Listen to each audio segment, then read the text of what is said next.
વંદે બોધમયં નિત્યં ગુરું શંકર રૂપિણં યમાશ્રિતો હિ વિવક્રોમિ ચંદ્ર સર્વત્ર વંદ્યતે. વંદે બોધમયં નિત્યમ ગુરુમ શંકર રૂપિણમ.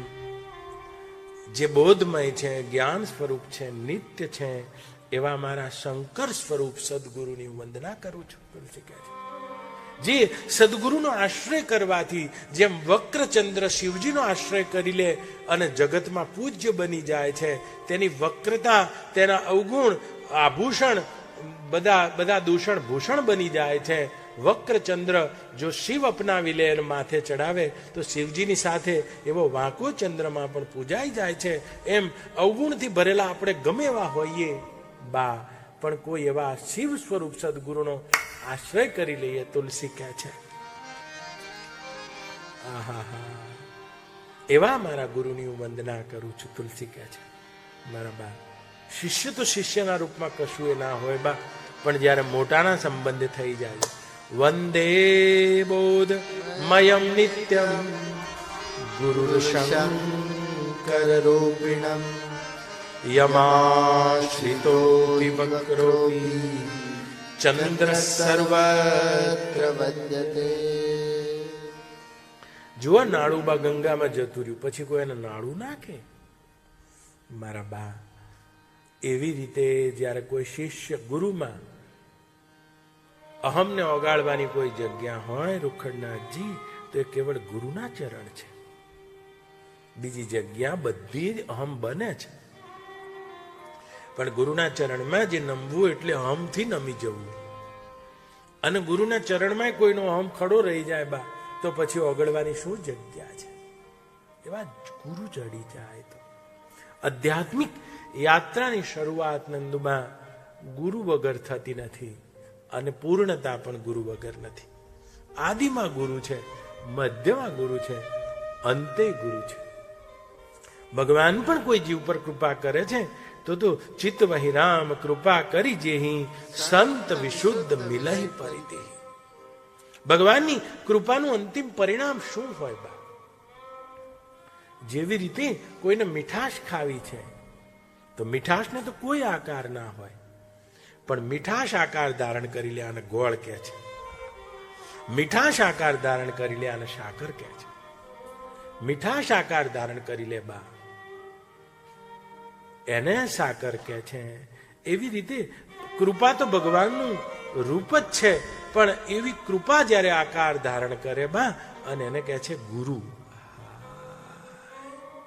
ભગવાનની કૃપાનો કોઈને અહેસાસ કરવો હશે બા, તો ત્રણ જ જગ્યા છે બાબુભાઈ. ભગવાન કૃપા કરવાનો એકમાત્ર અધિકાર ભગવાનનો છે. ભગવાન જ ભય પ્રગટ કૃપાલા છે. પણ એ કૃપા જ્યારે આકાર ધારણ કરે ત્યારે એનું એક નામ છે મા. માતાની કૃપા. આ જગતમાં 3 થી વધારે કોઈ કૃપા ના કરી શકે. પછી પિતાની કૃપા. પિતાની કૃપા હોય. પિતા સામાન્ય હોઈ શકે, પણ પિતા પદ સામાન્ય ના હોય. માતા સામાન્ય હોઈ શકે, અભણ હોઈ શકે, પણ માતાનું પદ સામાન્ય ના હોય બા. અને ત્રીજી કોઈ ગુરુની કૃપા, ભગવાનની કૃપાનો કોઈ વિગ્રહ હોય તે તો ગુરુ છે. ગુરુ બા. તો ગુરુનું તો શું પછી પ્રતિ ઉપકાર આપણે કરી શકીએ બા? આવો ગુરુ જડી જાય. તુલસી ગરુડ ને ગુરુ કાગડાના રૂપમાં જડ્યા છે, કાગભૂષુંડી. તો પણ જયારે આખી રામાયણ પૂરી થઈ અને એ પક્ષીરાજ ગરુડ આંખમાં આંસુ છે અને કહી રહ્યો છે, કરે રે ભગવાનને રોજ મારી પીઠ ઉપર ઉડાડ્યા છે, પણ મારો મોહ, મારો સંશય નષ્ટ ના થયો. એમાં આપણે જોજો, ભગવાન તો આપણા પર આરૂઢ છે. ચારુકેશ બા. અને આખી રામાયણ પૂરી થઈ બા, ગરુડના આંખમાંથી આંસુ આવી ગયા અને કે છે કે હું તમારો કઈ રીતે પ્રતિ ઉપકાર કરું. મોપહી હોહિ ન પ્રતિ ઉપકારા.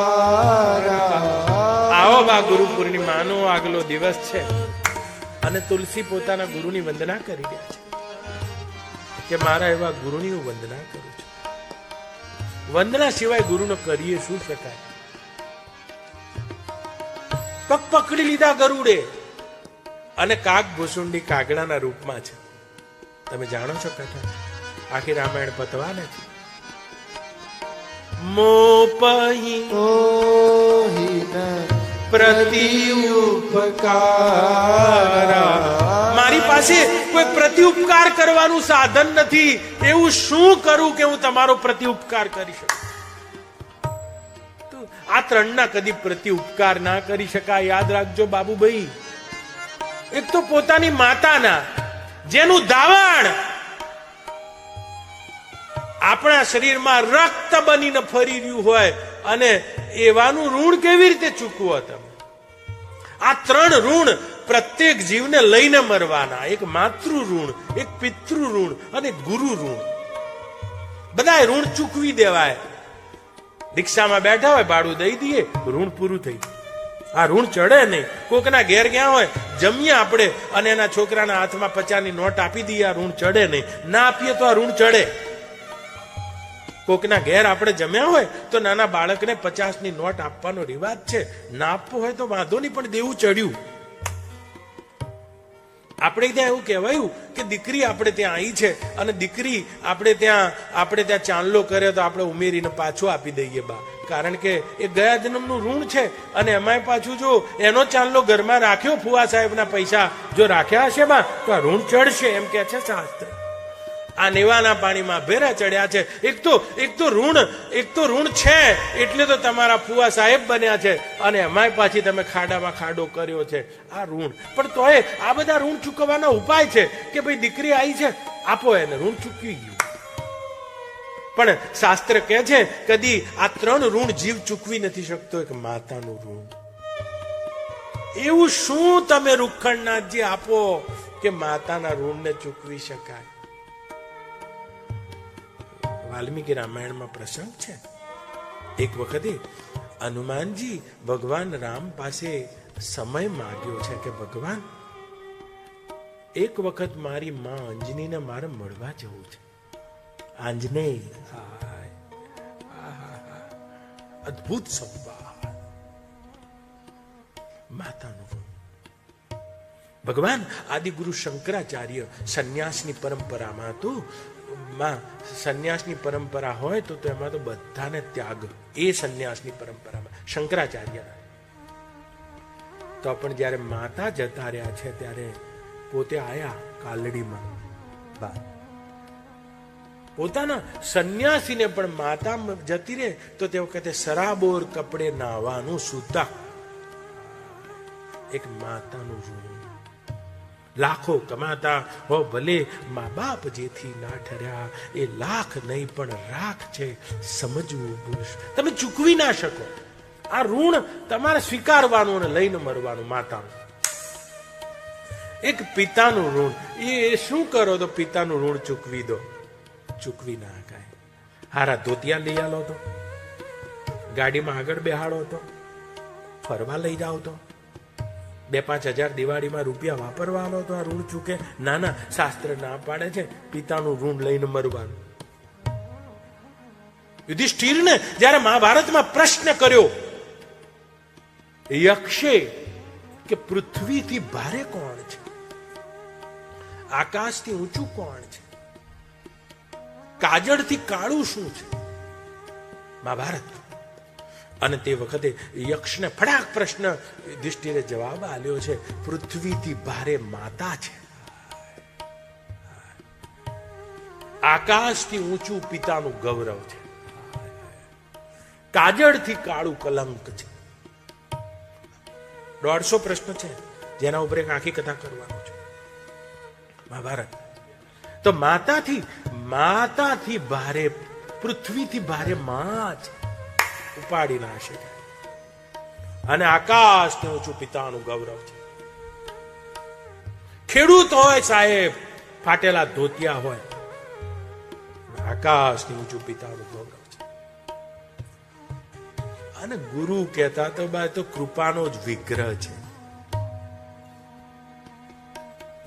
આ ત્રણનું કદી ઋણ ના ચૂકવી શકાય. એટલે તો તુલસી ગ્રંથની શરૂઆતમાં ગુરુને યાદ 3 વખત વંદના કરી છે. એકવાર આખા ગુરુની કરી, પછી ગુરુના ચરણની કરી, અને પછી થાક્યા કે ગુરુ તો આ ચરણે શું હાથમાં આવે, ગુરુના ચરણના રજની વંદના કરી.